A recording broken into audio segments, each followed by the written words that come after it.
गुरुदेव कृपा करके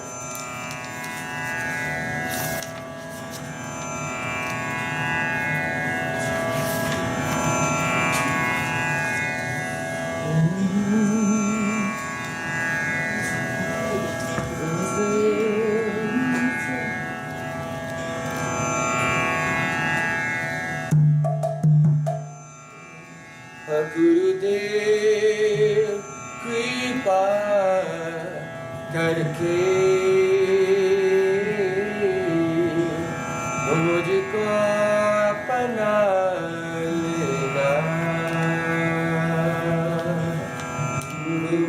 गुरुदेव कृपा करके मुझको अपना लेना। गुरुदेव कृपा करके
Prabhupada ki Jai Gaur Premanandi.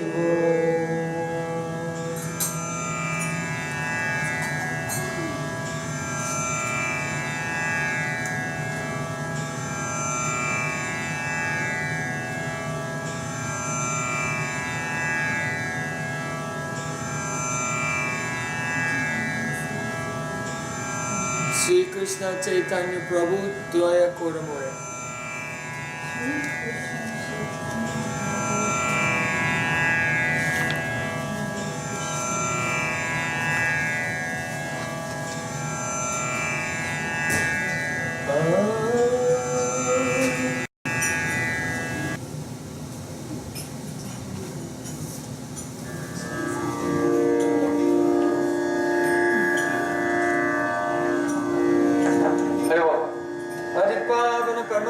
Prem Prayojan Prabhu Shri Gauranga Mahaprabhu ki Jai. Nitai Gaura Sitanath Premanande.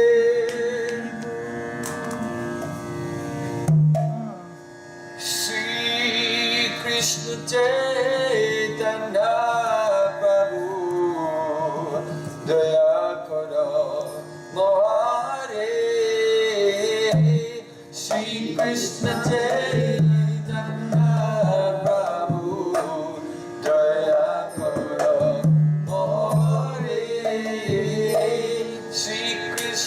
Chaitanya Prabhu Daya Kora Mohare.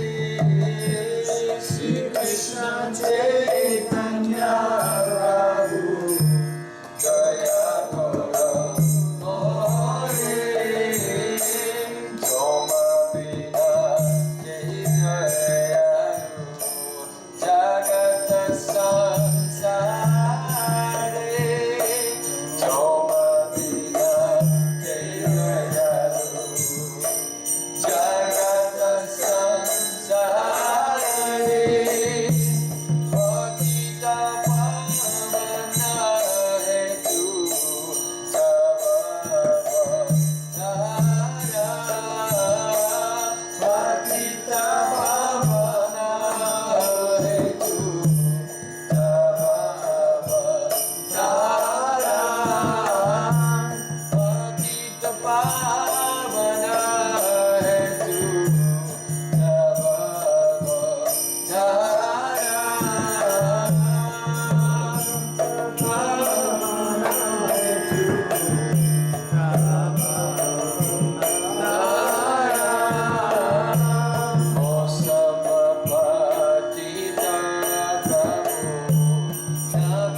Hare Krishna, Krishna Krishna, Hare Hare, Hare Rama, Hare Rama, Rama Rama, Hare Hare, Hare Rama, Hare Rama, Rama Rama, Hare Hare, Hare Krishna, Hare Krishna, Krishna Krishna, Hare Hare, Hare Krishna, Hare Krishna, Krishna Krishna, Hare Hare, Hare Rama, Rama Rama, Hare Hare, Hare Rama, Hare Rama, Rama Rama, Hare Hare, Hare Krishna, Krishna Krishna, Hare Hare, Hare Krishna, Krishna Krishna, Hare Rama, Rama Rama, Hare Hare, Hare Rama, Rama Rama, Hare Hare, Hare Krishna, Krishna Krishna, Hare Hare, Hare Krishna, Krishna Krishna, Hare Hare, Hare Rama, Rama Rama, Hare Hare, Hare Rama, Rama Rama, Hare Hare, Hare Krishna, Krishna Krishna, Hare Hare, Hare Krishna, Krishna Krishna, Hare Hare, Hare Rama, Hare Hare, Hare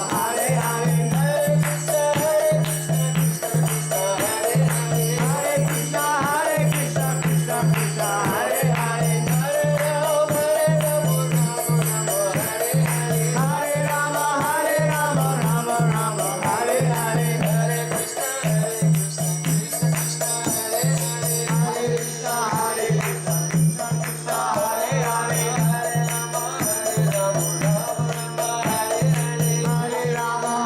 Rama, Rama Rama, Hare Hare, Hare Krishna, Krishna Krishna, Hare Hare, Hare Krishna, Krishna Krishna, Hare Hare, Hare Rama, Rama Rama, Hare Hare, Hare Rama, Rama Rama, Hare Hare, Hare Krishna, Krishna Krishna, Hare Hare, Hare Krishna, Krishna Krishna, Hare Hare, Hare Rama, Rama Rama, Hare Hare, Hare Rama, Rama Rama, Hare Hare, Hare Krishna, Krishna Krishna, Hare Hare, Hare Krishna, Krishna Krishna, Hare Hare,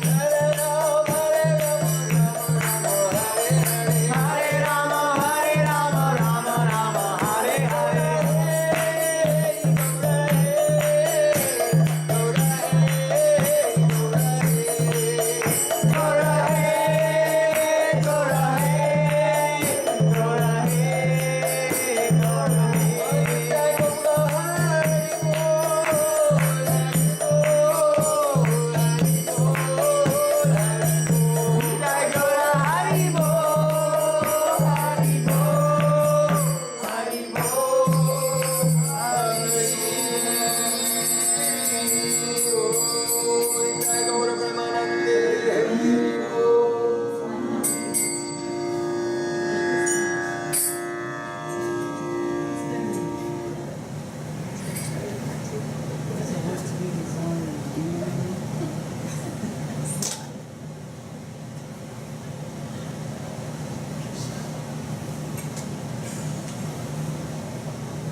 Namashishtamanamapi Sachiputramatasurupam Rupam tasagajavaripuriyam Maturim gostuvati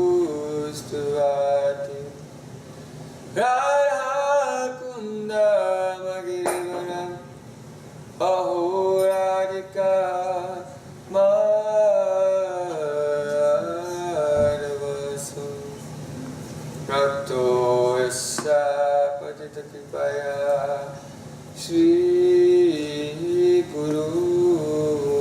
Tam Natosmi Gurave Gaurachandra Radhikaya Tirale Krishnaya Krishna Bhaktaya Tad Bhaktaya Namo Namah Ananda Leela Bhaya Vigrahaya Hema Bhadivitsavi Sundaraya Tasmai Mahaprema Rasa Pradaya Chaitanya Chandraya Namo Namaste Chaitanya Chandraya Namo Namaste Chaitanya Chandraya Namo Namaste Bhaktya-vina Apurana Lakshe Jiva-kamari Torankamati Kripa Maitha Sharanam Prapana Grinde Numasti Sharanara Vindam Grinde Numasti Sharanara Vindam Govinda Ramo Dharamana Veti Govinda Ramo Dharamana Veti Govinda Ramo Dharamana Veti Govinda Ramo Dharamana Veti Hare Krishna Hare Adava Hare Saketi Govinda Ramo Dharamana Veti.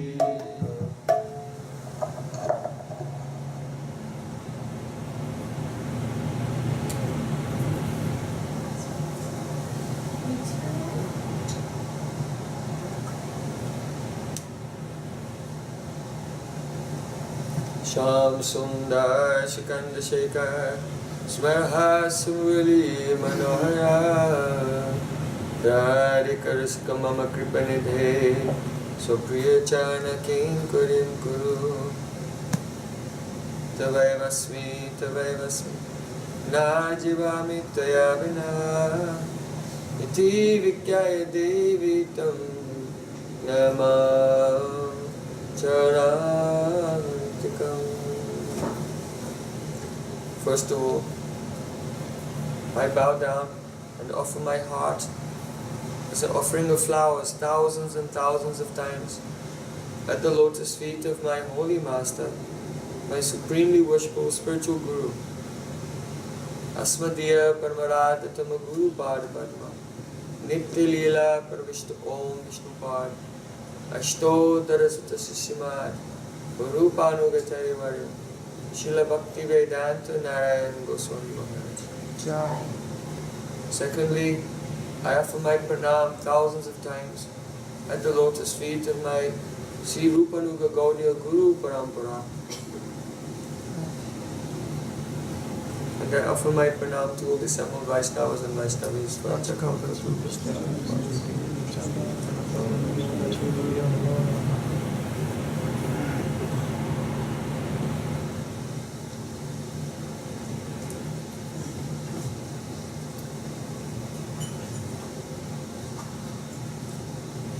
So, this evening, some of our devotees are posing the question, where does the jiva come from? Has the jiva come from the spiritual world and fallen to this plane, or from somewhere else? Now, jiva means the soul. Where did the soul come from?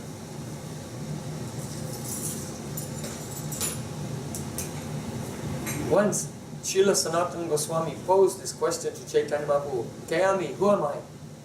And Mahaprabhu said, Jiva Swarup Hoy Krishna Nitya Das. Krishna tattastha-shakti Veda Ved Prakash. The soul is by nature an eternal servant of God. That is by nature. However, the soul was not there in the spiritual world. Krishna tattastha-shakti Veda Ved Prakash. The soul is a manifestation of Krishna's tatastha-shakti. Sanatana Goswami said, why am I suffering? Kenya Mai Jaritapatrai.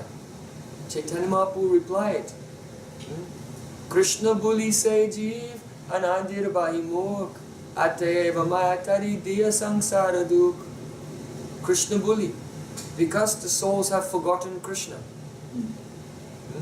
Therefore, they are experiencing the illusory experience of suffering in this world, only due to forgetfulness of God. The root cause of all problems is not the government, not the economy, is not your next door neighbor, not ISKCON, it's not your wife or husband. The root cause of all problems is only one: the forgetfulness of God. Due to our apathy in the service of God, our indifference to the service of God, therefore we are experiencing this illusory material existence. Now, of course, Chaitanya Mahaprabhu used the word Krishna Buli, means forgetting Krishna. So usually if you say forgetting something, it means you knew it before. So Chaitanya Mahaprabhu had to qualify that. Krishna Buli se Jiv Anadir Bahimuk. Anadi means, Bahimuk, sorry, it means he has turned his face away. Muk means face and Bahi means. The living entity has turned his face away from God. Since when? Anadi. Adi means beginning and Anadi means without beginning. Since beginningless time, the soul has turned his face away from God. Sometimes persons say, Prabhupada made the journal Back to Godhead, the magazine Back to Godhead. So to go back to Godhead means we must have come from there. Sometimes people give this argument. But in the very first edition, the very first volume of this journal, Srila Prabhupada said, I have taken this name, Back to Godhead, this phrase, from a speech that was given by the Archbishop of Canterbury. The Archbishop of Canterbury is the head of the Anglican Church in England. And he gave a speech back then when Prabhupada first began this journal in the 60s.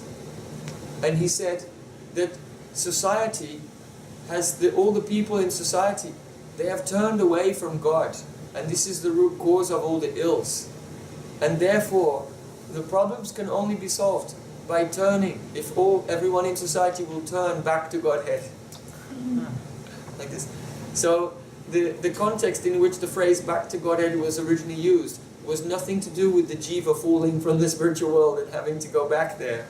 It was only a figure of speech that was used by the Christian priest, the Archbishop, describing how the human race have turned their back on God and we have to again become conscious of God. This was the context. So, the soul hasn't fallen from the spiritual world. Chaitanya Mahaprabhu was saying directly, our indifference to God is anadi, without any beginning. Now, Srila Prabhupada once he said, try to understand that you cannot understand. This is the most difficult thing. That a person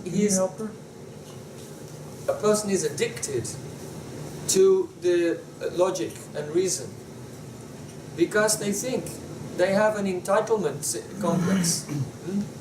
I'm entitled to know everything. My intelligence is so powerful. If I will investigate philosophically, I must find the answer because I'm great. I'm entitled to know everything. So due to an absence of humility, sometimes a person thinks, I can know everything by my own very limited brain power. Now reason, logic, and we may use logic and reason, but we must understand that logic is based on first premises. You can't be logical about something without having some things to be logical about. So the premises on which logic is based, those things are based on our sense perception. And our sense perception is very limited and also imperfect. So our logic is already based on a faulty platform. And also, we cannot think. In logic, we use categories. So if there is a phenomena which is outside of the categories of our experience, we're completely incapable of even thinking about it. Understand? So our reason power is very, very limited. So Srila Prabhupada used to say, try to understand that you cannot understand. But anyway, suffice to say that all the philosophers in the Vaishnava culture, they have established that the conditioning of the soul in this world has no beginning. And this is even stated in Bhagavad Gita chapter 13, text 20. It said that the material energy and the karmas of the living entity, these things are both without beginning. And so in the commentary, Srila Vishnu Thakur, he points out, just look, the karma of the living entity has no beginning. So anyone cannot think of that, because the mind is thinking, well, you know, when I came to this world, what was my first life here? Some people speculate, well, the first life we were Lord Brahma, the highest, and we gradually came down. But this is not mentioned anywhere in Shastra. Even the discussion of what was the first life, it doesn't come. So, Chaitanya Mahaprabhu said, the living entities have come from tatastha-shakti. That means that Maha Vishnu, in the causal ocean, Maha Vishnu is not in the spiritual world, and also not in the material world, but in the causal ocean between the two worlds. He situates himself in tatastha-shakti and becomes paramatma. And then from the paramatma, all the jivas, all the souls have come. So this is stated in the very first verse of Bhakti-sandarbha by Jiva Goswami. Paramatma-vaibhava. The living entities are the expansion of the Shakti of Paramatma. Understand? So we were not there. Anyone cannot fall from the spiritual world, because it is not that the living entities in God's kingdom just love Him. They're made of love. You see, God is sat-cid-ananda, the living entities are sat-cid-ananda. So Sat means eternity. Chit means the spiritual consciousness, and Ananda means joy. The combination of Chit and Ananda makes bhava, or spiritual emotion. So when we say the living entities in the spiritual world are sat-cid-ananda, it means they're made of emotion. They're made of concentrated, intense and condensed love. That's what they're made of. So how is it possible in a person who is made of love that they can forget God, much less become envious of Him and leave Him and come to this world? It's not possible. So,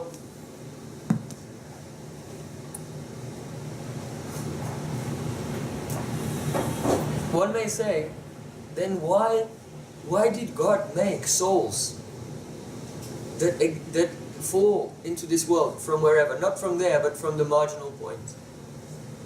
So Srila Bhaktivinoda Thakur addressed this in several different ways in Jiva Dharma.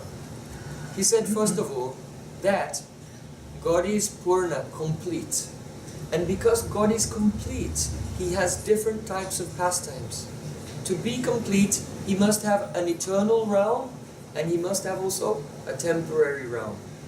So the spiritual world is the eternal realm, and this world is the temporary realm. So some living entities play with God in the eternal realm, and some in the temporary realm. So that's us, we're in the temporary realm. Now, another point is, this lila, this pastime in the temple is called Shrishti Lila, the pastime of creation. So God creates the world, it lasts for some time, then He destroys it. Then He creates again and destroys it. And this is going on from time with no beginning. For God to be complete, He must be able to relate to souls in all levels of consciousness.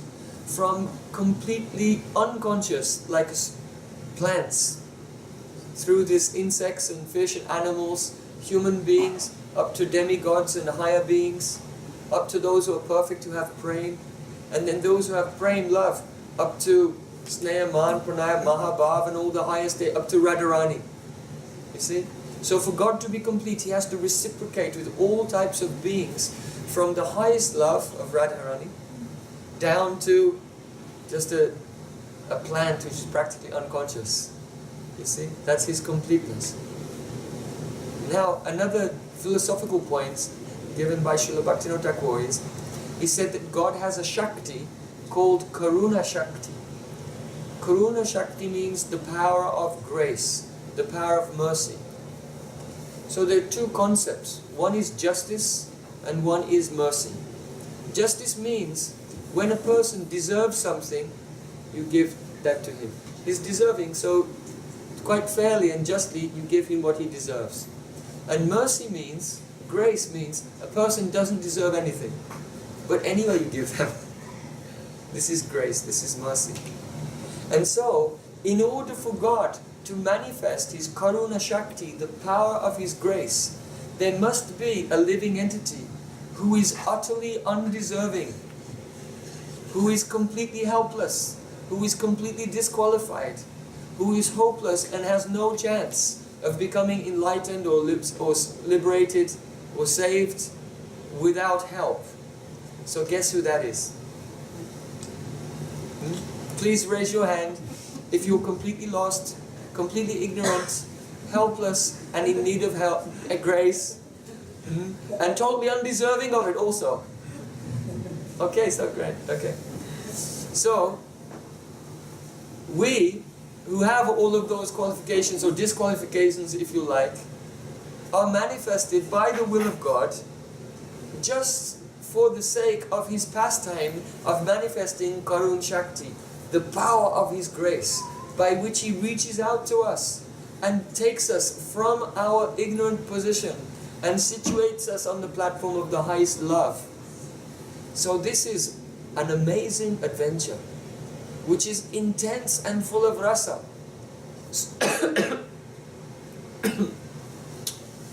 While the living entity, before that grace of God comes to him, he's like kind of suffering, suffering in this world. But when God's grace comes to us, then there is an incredible rasa, an incredible mellow, an incredible flavor of love in that exchange between the soul and God. And so, the Supreme Lord, He relishes this, He enjoys this. And the living entity, when they begin to feel that grace, which comes to us first in the form of Guru. When we meet the spiritual master is, God's grace is everywhere. Yeah? Just like water is everywhere. The air around us that we breathe is about 74% water. However, we can't drink air. So God's grace is like that, it's everywhere. But when the water in the air condenses and becomes a cloud, from the cloud, sweet water falls and we can drink it. So in the same way, God's mercy is everywhere. But when that mercy condenses and into the cloud, that form is called Guru. The form of the spiritual master, who comes to us and sprinkles us with the sweet grace, the sweet mercy of God. So, this is a pastime. Now someone may object and say, wow, that's really rough. You mean to say that all the problems, the difficulties and suffering I'm going through, the point of it in the end is that the Supreme Lord enjoys this pastime? In this is like a catch-22.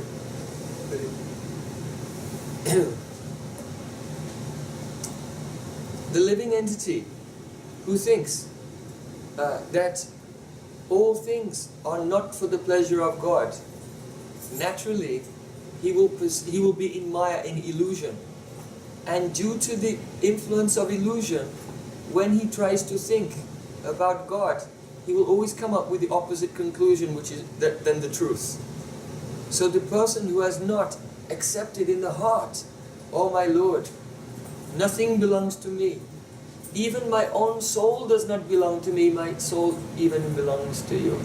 That person who has not come to that level of surrender, then they object. Why are all things for the pleasure of God? And that objection causes the illusion of material life. And so when they think to try to solve this riddle, this question, which in academic circles is called theodicy. There's a department of philosophy called theodicy. And theodicy is a whole philosophical department that only deals with one question. If God is good, why does evil exist? Theodicy is just the discussion of that one question. So as long as a person is averse to accepting that all things exist for the pleasure of God, they come in illusion. And then when they try to find the answer to that question, they conclude that God is cruel. He's so cruel. How could he do all this thing as a lila? You see? So it's to be understood that if someone is in illusion and they philosophize, by the influence of illusion they'll come to the opposite of the truth.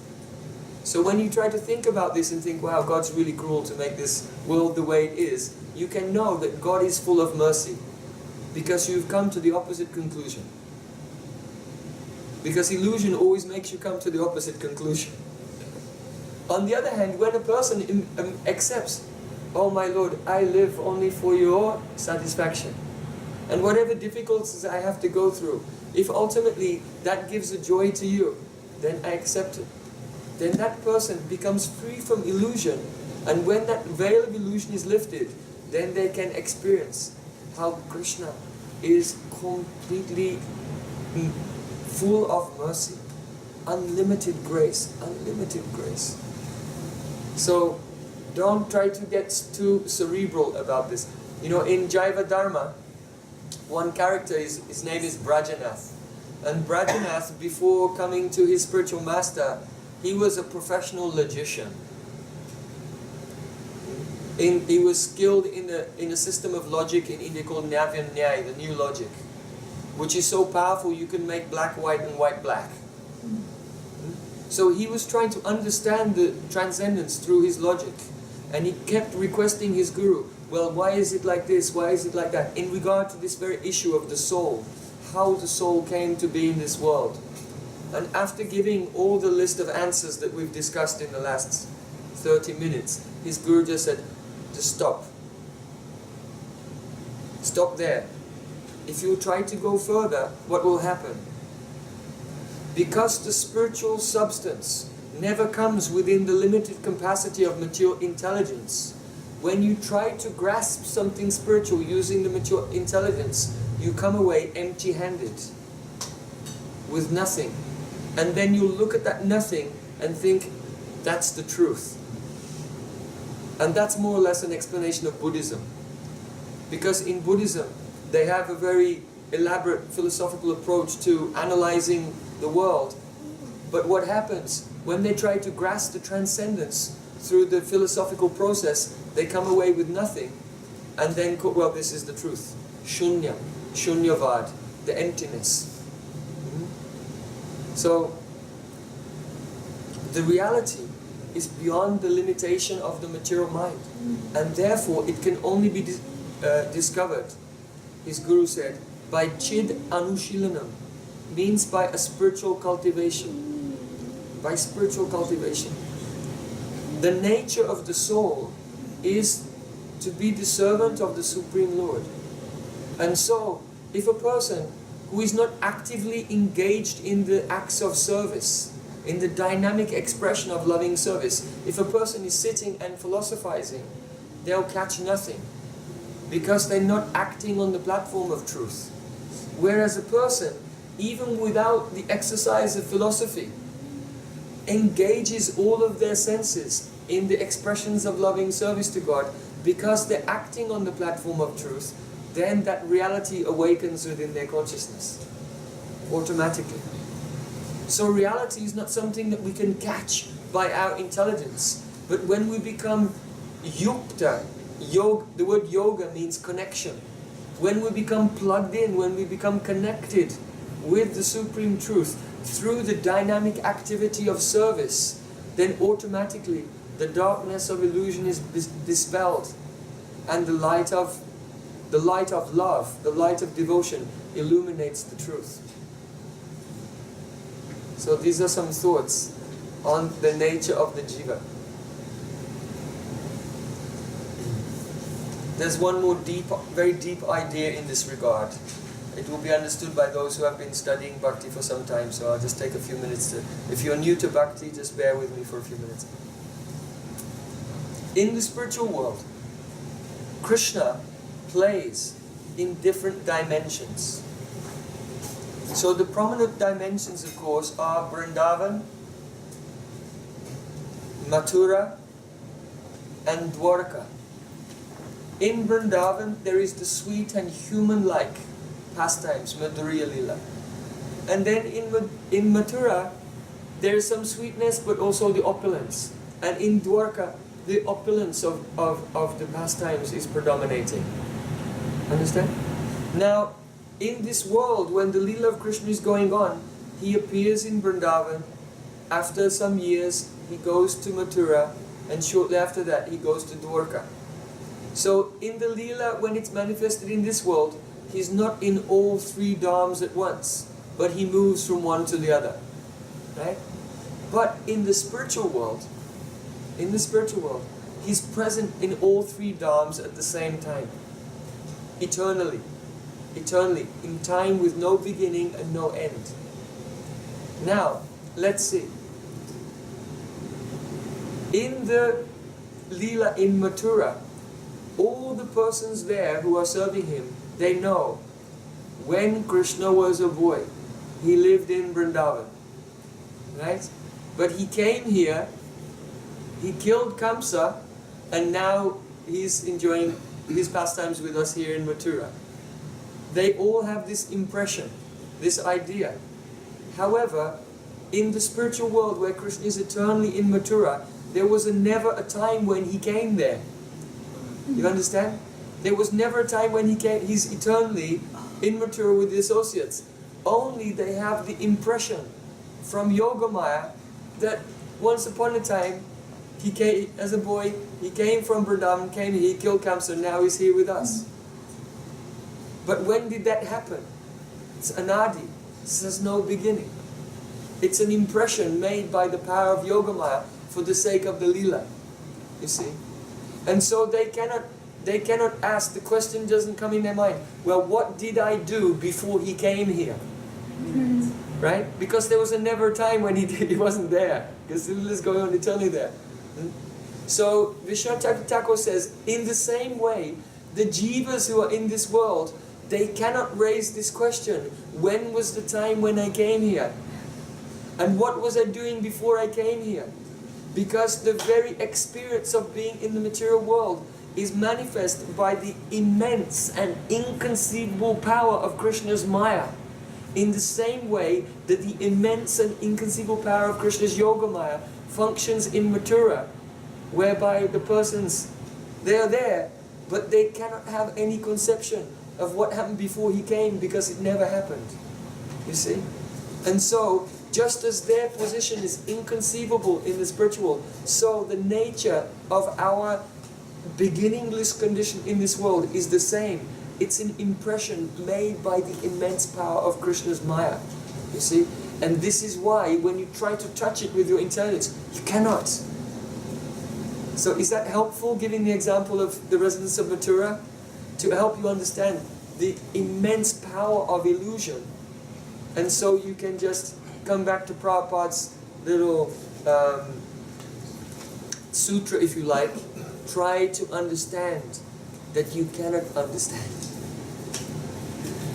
And instead of trying to capture the transcendence by your intelligence, try to serve the transcendence. Try to be the servant of the transcendent Lord. And then all the suffering, all the illusion, all the ignorance will simply go away. And one will find oneself situated in the eternal plane of pure happiness and pure love. Okay? So in this way we've tried to address the topic of Jiva Tattva. Are you satisfied? I just have one question about coming in contact with the Guru. So the fact that we have in this lifetime, is that due to pious activities? Okay. As a general rule, it is said, Chaitanya Mahaprabhu said, Varamande Brahmati kon bhagyavan jeev Guru Krishna pasari pai bhakti latavij. Which means a soul is wandering lifetime after lifetime in this world. And as they're wandering, some of them begin to question, who am I? Why am I here? Some of them, they develop an awareness, an intuition that there is a supreme being. This is very interesting. Srila Bhaktivinoda Thakur in Jiva Dharma also, he explains 5 levels of consciousness. The first level of consciousness is called Achabitena, covered consciousness. The soul is present, but its consciousness is completely covered, and this is like plants, trees, grass, and so on. Without the presence of spirit, matter does not organize itself into complex forms. You see? When the soul is there, then a body grows. It develops from a fetus into whatever. As soon as the soul leaves, the same elements are there, but they all... it becomes chaotic, it all breaks down. You see? So even in science, the laws of thermodynamics, there it says any particular system actually becomes more and more chaotic with the development of time. But we see that living organisms become more and more complex with time. You see? And so the presence of the soul causes the organization of matter. And so there is a soul in plants also, but the consciousness is completely covered. Once I went to one science fair, and they put some sensors on some plants so that you could hear they're actually making sounds. So if they played some classical music, then the plants were kind of, they were kind of singing along with it. But if they played some really tamasic, aggressive music, the plants became traumatized, and you could hear there was a vibration coming, a traumatic vibration coming from them. So, or if someone would tear off a branch or a leaf. So there's an element of consciousness there in the plants, but it's very covered. In other words, they don't express any rational thoughts and so on. But when a soul comes up to a higher level, the next level of consciousness is called the Sankuchita Chetana, means contracted consciousness. So contracted consciousness refers to the animal kingdom. So if you see a dog or a monkey, you know, the dog is capable of becoming angry, upset, is capable of loyalty. The dog is, if you feed a dog, you'll be grateful, you know, and you know, they can feel gratefulness. Yeah. Even a ferocious tiger is capable of feeling gratefulness. No, yeah, not an alligator, maybe not an alligator, they're very cold-blooded. But the higher animals, they can feel anger, can feel gratefulness. They have some scientific understanding also of things. You know, if I do this, this will happen. If I do this, something else will happen. Have a consciousness. Oh yeah, I mean, I live in India, right? So in Vrindavan, in the village where I stay, don't walk around wearing spectacles. Because the monkeys know, they jump on you and they grab your spectacles and then they just climb up a building just where you can't reach them. And they sit there with the corner of your spectacles in their mouth, just chewing it lightly. Not too much damage.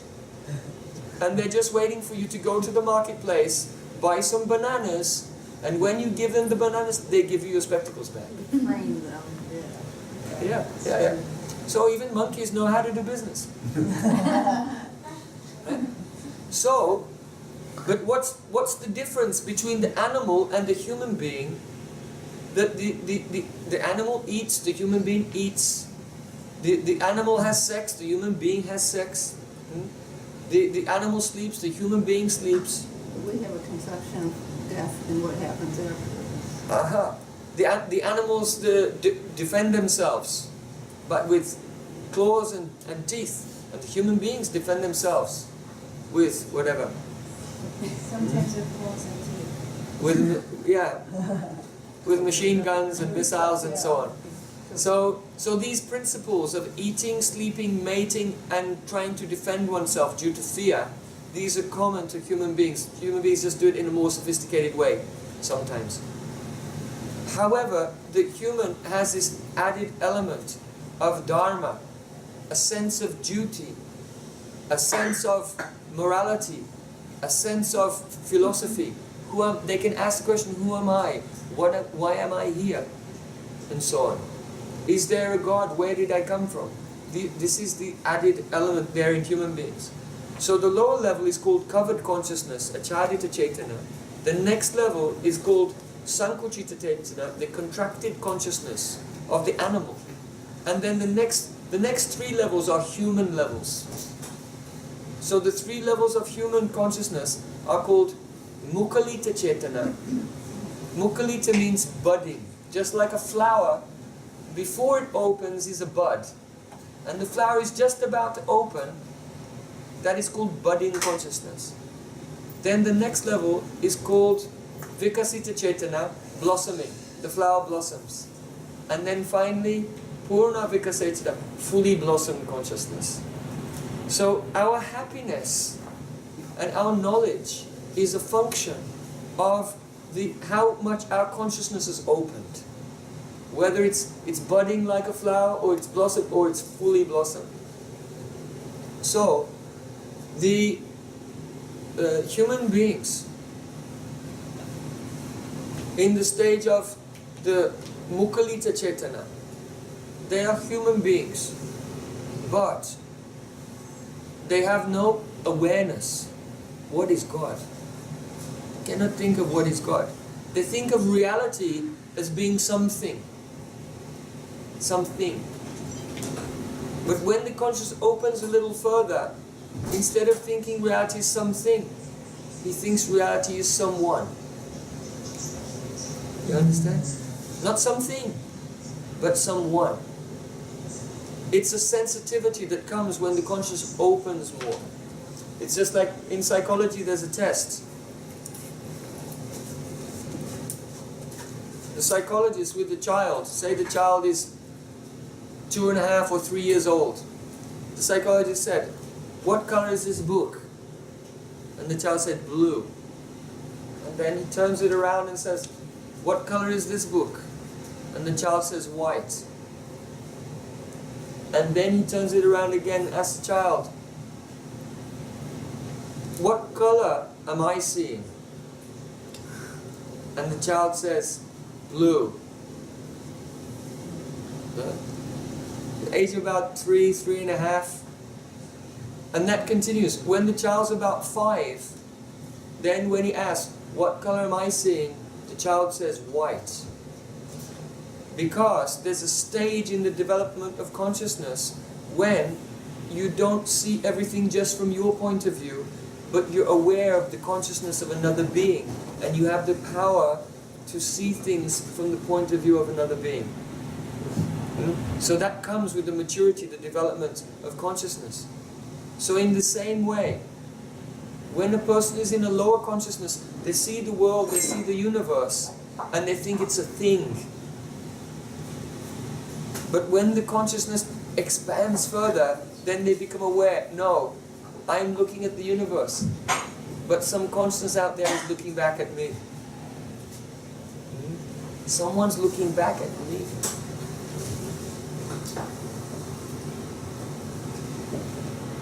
So then they develop a very strong sense of duty. What is my relationship with that supreme consciousness, the intelligence behind everything? Originally, they're very involved with self. That's all. Yes. Yes. The consciousness is very concerned. It's very localized, and as consciousness expands, then the awareness of the supreme consciousness becomes intuitive. It's not something which can be grasped intellectually. It's a function of the expansion of consciousness. You see? Now, what is it that makes, the question comes in now, what is it that makes consciousness expand or contract? So we were discussing yesterday about how the soul is a particle of spirit situated in the heart chakra. And from the heart chakra, the prana spreads out throughout the body. And so the consciousness of the soul is carried by the prana throughout the body and into the world. So those whose consciousness is going out through the senses and unrestrictedly tasting the world, that experience of the physical elements, which are inert and unconsciousness, causes their own consciousness to slowly become more and more dull and more inert. In other words, the more we try to enjoy the world, the more we try to exploit the world, the more the prana is going out, carrying the consciousness of the soul and tasting the world, the more the consciousness contracts. You see? And that's why in rudimentary spiritual philosophies or in rudimentary aspects of religion, there's morality and ethics. And that is basically, don't just unrestrictedly enjoy and taste everything. Exercise some self-restraint. Exercise some self-discipline. Live a life of self-sacrifice. And that is essentially withdrawing the senses from their infatuation and contamination of the external world. And that causes the consciousness to expand from the lower energy tamagun and rajagun to sattva and so on. Now, the next level of consciousness is called the Mukhalita Chaitanya, is budding, and then it expands, it becomes Vikasita Chaitanya, blossoming consciousness. The person in this stage has some awareness of God, but that doesn't necessarily mean that they're striving to realize it. In the lower level of the Vikasita Chaitanya, the blossoming consciousness, a person has an intuitive awareness of God, but they think, if I'm just good, if I'm just a good person, I just live my life, then when I die, automatically I'll go to heaven and see God. But their consciousness is just because of what people told them, not because of what they felt themselves, right?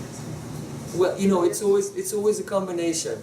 We hear what people tell us, but we also have a free will to accept it or want to go further as well. Everyone has that. So it's not, don't get lost, very often in the academic circles, people get lost in the duality of is it nature or nurture? The famous nature or nurture debate. When we're looking at psychology, should we just forget about subjective experience and just be behavioral psychologists? Or is everything coming from inside? Let's only deal with cognitive psychology. Like this. So academics always get lost in these extreme polarities. It's not like that.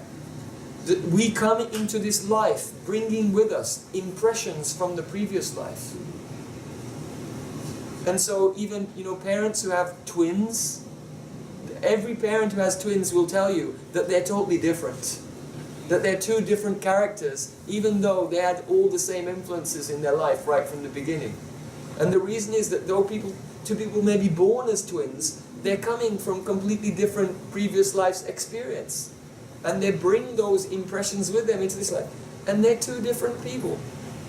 Though the nurture is the same, but the nature is different.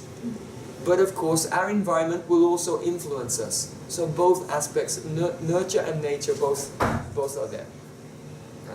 So, the person who has some rudimentary awareness of the presence of God, but they think, oh, when I die, then I'll just be good now, and when I die, I'll find out, whether I was right. I bought my religious raffle ticket. Right? I had a choice. I could buy the Buddhist ticket, or the Hindu ticket, or the Christian ticket, or the Muslim ticket, and then when I die, I'll find out whether I won the lottery.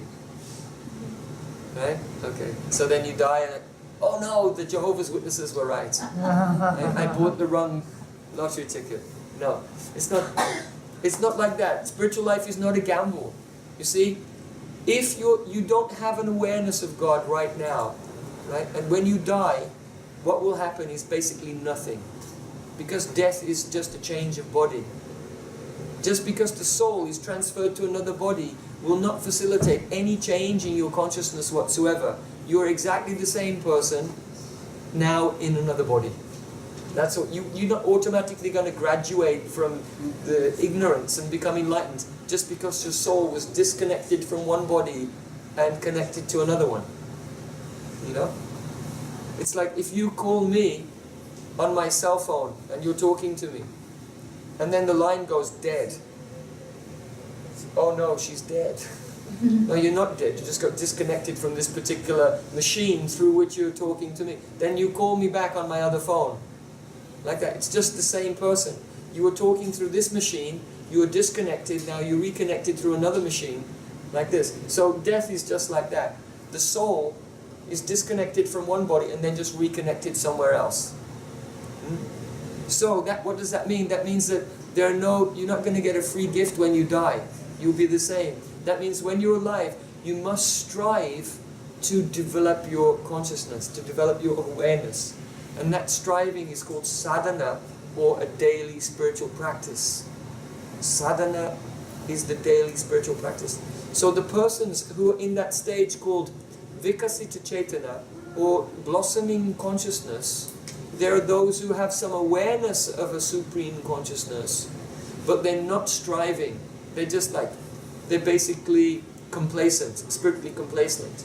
And then there are those who know that by a daily practice, slowly, just as water dripping on a rock one day can crack it. So similarly, by making baby steps gradually in my spiritual life, each day, after thousands of days, that means after several years, my consciousness will open and become purna vikasita, fully blossomed.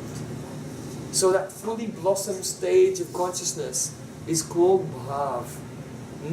To be situated in a constant, ecstatic, loving emotion for the Supreme Being.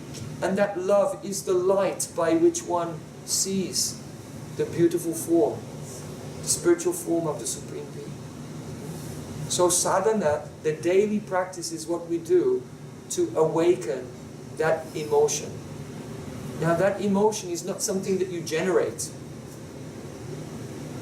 It's not something that you make. Like if you're weak and you lift some weights, what happens? The muscle gets really big. Okay, so you've generated this big muscle. That transcendental love for God is not something that you generate. It's an energy that's already there and it's perfect. The sadhana is an opening of the heart, by which we become suitable receptacle to receive that energy. So that's described in Sanskrit. Shuddha sattva visheshatma prema suryang susamyabhak. That divine love is like shining like the sun eternally. And when we prepare our heart to receive that, then one ray of that sun touches us and melts the consciousness completely. And now one becomes utterly invigorated with the energy of spiritual love. So your practice doesn't generate an emotion which didn't exist previously, but rather you're opening yourself to receive that eternally perfect energy of love. And that's called bhakti. So Bhakti Yoga is the practice by which we become filled with that Bhakti Shakti. So, now to come to your question, how do we meet the Guru? How do we come face to face with the spiritual master who can enlighten us on the divine science by which we learn about the lifestyle, the practices which causes the contraction or the expansion of our consciousness. So all the things that one should not just reject conventional wisdom. Our parents and our parents' parents, they knew, hey, that's not nice to walk around in a bikini. Well, just go back a few generations. People were chaste the way that they dressed. They were dignified in their dealings with each other. Now it's like, oh, you're free if you walk around half naked. No, you're not free. Because people become agitated by seeing each other. It brings out their lower side, their sensual side, their animalistic side. It causes a contraction of consciousness. People knew that drinking alcohol and drugs was the road to ruin. But now, no, it's an expression of my freedom. It's not. These things cause our consciousness to contract. And the more our consciousness contracts, the more miserable we become. So there's a wisdom in conventional morality, actually. But in the Vedas of India, the precise science of how the soul, the mind, the prana, and the senses interact with the external world to bring about the contraction or expansion of consciousness, it's very precisely described in the Vedas. But what we find is today, perhaps our parents and their parents, they could understand intuitively certain truths, but they could not scientifically explain it.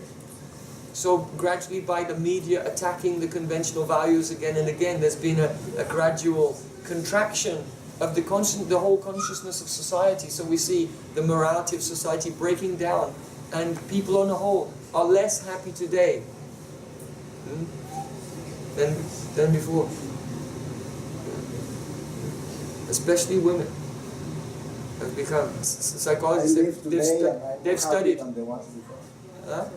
I live today and I am more happy than the ones before. Yeah, you are, yes. Because you are practicing sadhana, you are doing the spiritual practices which are expanding your consciousness more and more. So, just maybe a generation or 2 generations ago, 70% of the population of the nation were not on medication.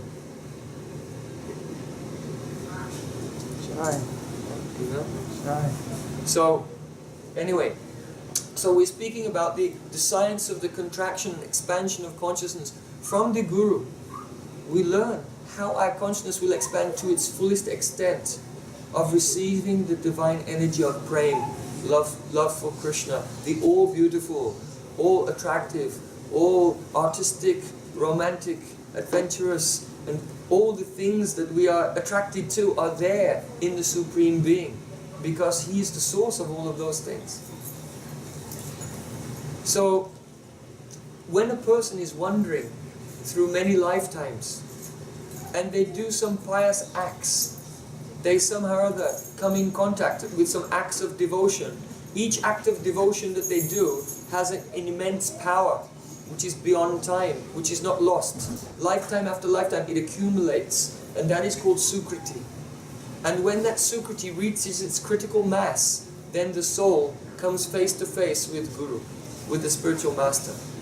So that's generally the way in which it happens.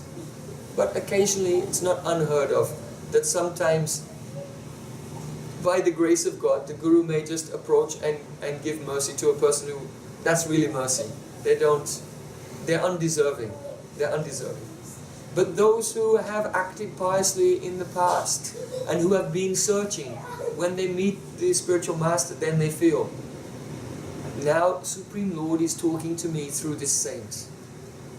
That God is speaking to me through this saint, enlightening me, removing my misconceptions, and giving a clear and perfect knowledge. One can feel that the questions that I have in my heart, even without asking them, the answers are coming. And this is really the sign that, now Krishna himself is manifesting his mercy through a pure devotee. And we are being called, come on, you're almost at the end of your journey now. It's time to leave this world and enter the spiritual world. But in the last moments of your journey here, you have to engage in sadhana, in a daily meditation, to cleanse away the last dirt which is covering the consciousness, so that the pure consciousness can experience the pure reality. If the consciousness is contaminated, we only experience the contaminated temporal things. God is transcendental and pure. When the consciousness is pure, we can have an experience of the pure reality. So that is in regard to your question. Yes, sir. Does Guru give the seed of bhakti, or does Guru water the seed of bhakti? And I'm asking because the jiva is pure in nature. Shuddha sattva is there innately, but then it's covered and then it becomes revived. So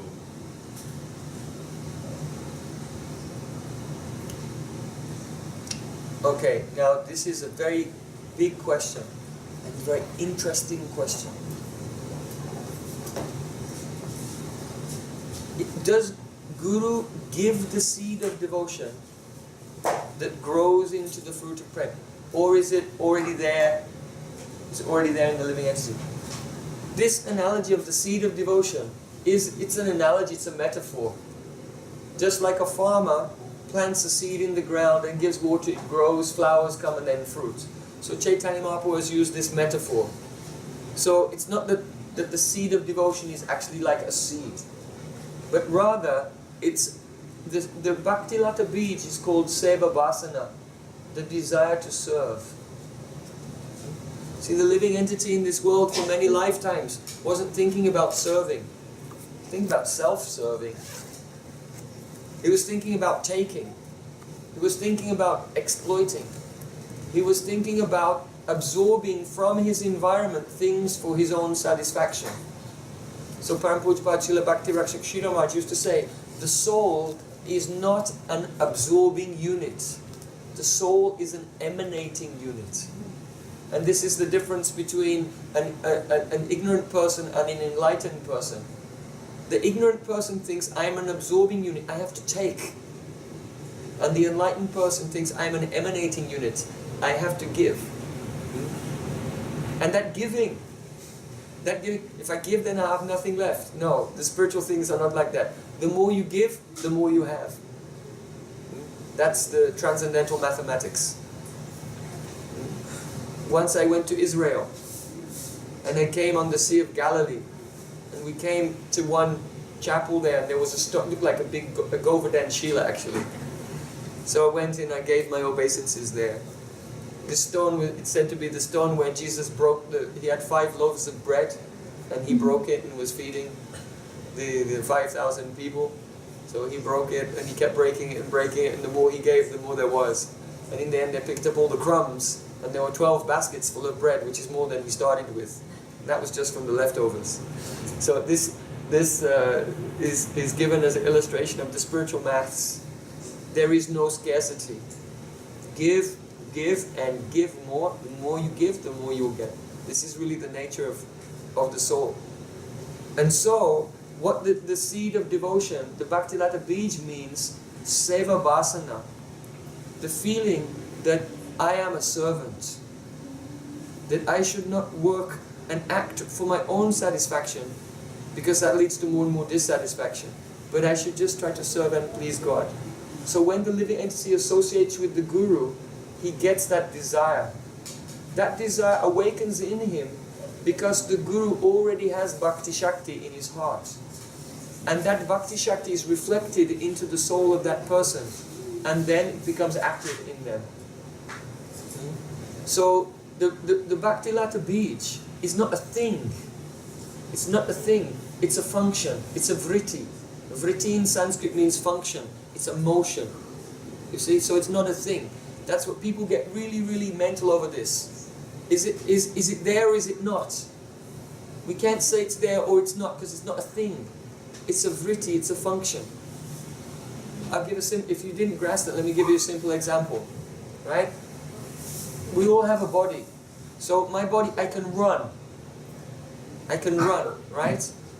And when I sit down, now someone may say, is there any running in you? Do you have running in you?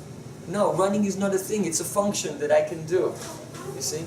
And so in the same way, the Bhakti Lata Bij is not a thing. It's a function which is awakened by association. You see? So is it there? No, it's not there. Is it given? No, it's a function which is awakened in that person by association. So very often in the scripture, language is used, it's a poetic language, it's a metaphor for something to help us understand something. But when we examine it very closely, that bhakti is not a thing, but it's a function which is awakened through association. Now,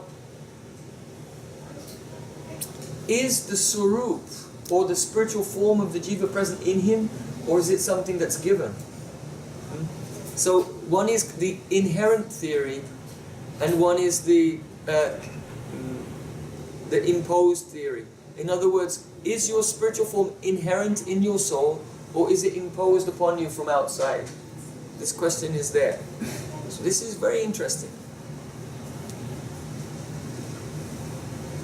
In Bhakti-sandarbha, in Priti-sandarbha, there Jiva Goswami said, Vaikuntasya Bhagavata Jyoti Angsubhuta Ananta Murtaya Vartante, which means that in the spiritual world, in the planets of Vaikuntha, there are unlimited spiritual forms, which are like the splendor surrounding the divine planets. And these forms are the parikar bodies, bodies of associates of God. And when a soul in this world becomes liberated, then by the grace of God, his soul is made one with one of those forms. And he becomes active. This is written in Priti-sandarbha. Now, Srila Bhaktivinoda Thakur said the form is latent within the jiva. And not only Srila Bhaktivinoda Thakur, but Ramanujacharya, who is an incarnation of Lakshman, who is accepted by everyone, who's even mentioned in the Vedas. He has said that the form of the jiva is innate. It's there in him. And so, what are we to suppose from this? This is an achintya. It is inconceivable for the mature mind to understand. It is there. But Maya makes us think that we are not the soul. And so the experience of becoming free from Maya is like becoming something that we weren't before. It's a very difficult point. Because you have this world, which is material time. And then you have the spiritual world, which is spiritual time. Right? So from this point of view of spiritual time, if you associate with someone who, say, has devotion to Krishna, you'll develop devotion to Krishna and you'll become an associate of Krishna. If you associate with the sadhu who's devoted to Ram or another form of God, you'll develop a devotion like that and you'll become an associate of Ram. So from this side of eternity, when we look, the persons we associate with determines what kind of swarup we will have. Right? So that seems to support the idea that the soul, the form of soul, is not innate.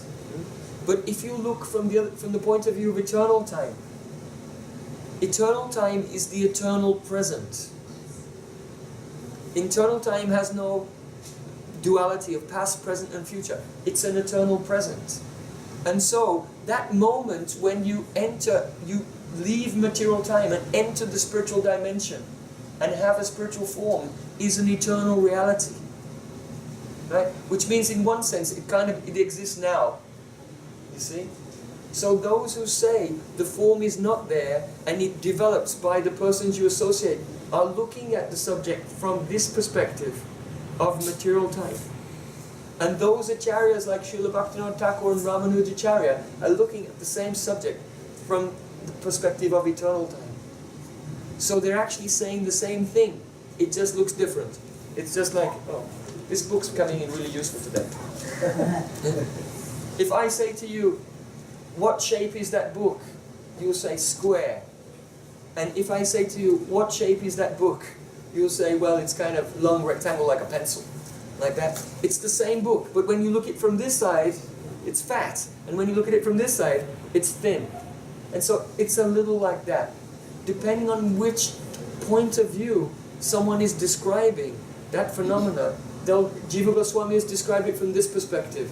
Bhaktivinoda Thakur and Ramanujacharya described it from this perspective. And so, this is really the difference between the Kanishta Adhikari, the Madhyam Adhikari and the Uttam Adhikari. What that means basically in Sanskrit is, there are 3 levels of development in our spiritual life. The Neophyte stage, the Kanishta is a neophyte, just means beginner. Madhyam means the intermediate stage, and Uttam means the most eligible, the highest stage. So the Kanishta, the neophyte spiritualist, he has some faith in his path, but it's shaky. And if he'll associate with one day, he'll change his mind. Another day, he'll change his mind somewhere else. So his faith is soft and pliable. The person in the middle stage, their faith is very strong, but they've not been able to reconcile all contradictions, philosophical contradictions in their life. Whereas the Uttam is a person who, their faith is strong and unbreakable, but at the same time, they can reconcile all the contradictions which are found in scripture, such as the contradiction of, is the soul inherent or is it given, and so on like this. So, try to, in accordance with the statements of Bhaktivinoda Thakur, Jiva Goswami and so on, reconcile these things. This is also the mercy of Chaitanya Mahaprabhu. Sri Damodar said, Haila dunita kedaya vishadaya pranmilada modaya samyat shasta vivadaya rasadaya pranchit arpitun madaya. When the grace of Chaitanya Mahaprabhu comes to a devotee, then samyat shastra vivadaya. Shastra vivad means people are quarreling over the meaning of the various scriptures. And there are so many debates and arguments and counter-arguments. But when the grace of Chaitanya Mahaprabhu comes to a person, samyach means silence and peace. When realization comes in the heart, all the contradictions are all harmonized. They all become completely resolved.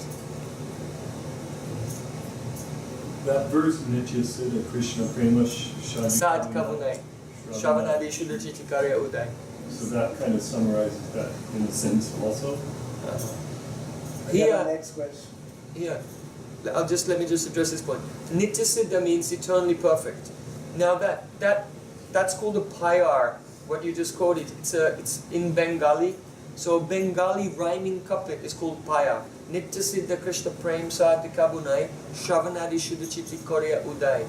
But it's an explanation of a Sanskrit verse. The Sanskrit verse is Kruti Sadhya Bhavet Sadhya Bhava Sa Sadanabhida Nitya Siddhasya Bhavasya Prakatam Ridi Sadhita. That is the explanation of what we discussed earlier. By sadhana, when you practice sadhana, it doesn't generate this spiritual love. The love is nitya siddha, it's eternally perfect. Only it's an opening of the heart to receive that. And so that's what the Bengali is saying, nitya siddha Krishna prem. The love for Krishna is an eternal perfect reality. Sadhya kabunai means it can never be something that you create yourself. Shravanadi shuddha chitte, when you engage in hearing about Krishna, chanting your mantra, meditating, the chitta, the consciousness becomes purified. And when the consciousness is pure, then that eternal perfect energy rises in the heart. That's the actual meaning of the verse. Okay. And someone else's question? Mine is connected with what you Yes. What about the devotees that believe that we have two spiritual bodies, one with Lord Chaitanya and the other with Radha and Krishna? Yes. Can you explain? This depends on the faith and the desire of the practitioner. If a person is very much attracted or exclusively attracted to the service of Krishna, then they'll enter Krishna Lila in that spiritual form. If someone is one pointed towards Chaitanya, they will go there. If someone is equally disposed to both, then they'll have what is called Swarup Vyuha and have a form in both pastimes. But for the form in Gaura Lila, there's no sadhana, you don't have to do any sadhana to attain that. You do sadhana to serve Radha and Krishna, and the side effect of doing that under the guidance of Chaitanya Mahaprabhu is that you will have a form in Gaura Lila. And the reason for that is that the Gaura Lila and the Krishna Lila, they're not two separate Leelas. They're one Lila. But it's a question of the proportions of the emotion. When Madhurya is on the outside and the Audarya is on the inside, it's called Krishna Lila. That means when the romantic mood is outer and the compassion is inside, it's called Krishna Lila. And when the proportions change and the Audarya, the compassion is on the outside and the Madhurya goes inside, it's Gaura Lila. So in Gaura Lila, the compassion is flowing, the grace is flowing to everyone, and inside the romantic mood is being relished. And when the proportion changes, the Madhurya comes out, the romantic mood is relished in Krishna Lila, But inside there's no lust. It's pure compassion. Inside there's no lust there at all. And so they're not different leelas. So in Jiva Dharma, Gaur Leela, How will you see yourself? Will you see yourself two bodies at the same time, or do you see yourself just one body? it depends on your avesh. Avesh means absorption. If you're absorbed in Krishna Lila, if you're absorbed in Gaur Lila, avesh and pravesh. Pravesh means enter, and avesh means absorption. If you're absorbed in one plane, you'll enter that plane. If you're absorbed in another plane, you enter that plane. It's Heavy. It's No. nice. some things there are a question of realization. So I want to have a kirtan with the devotees. So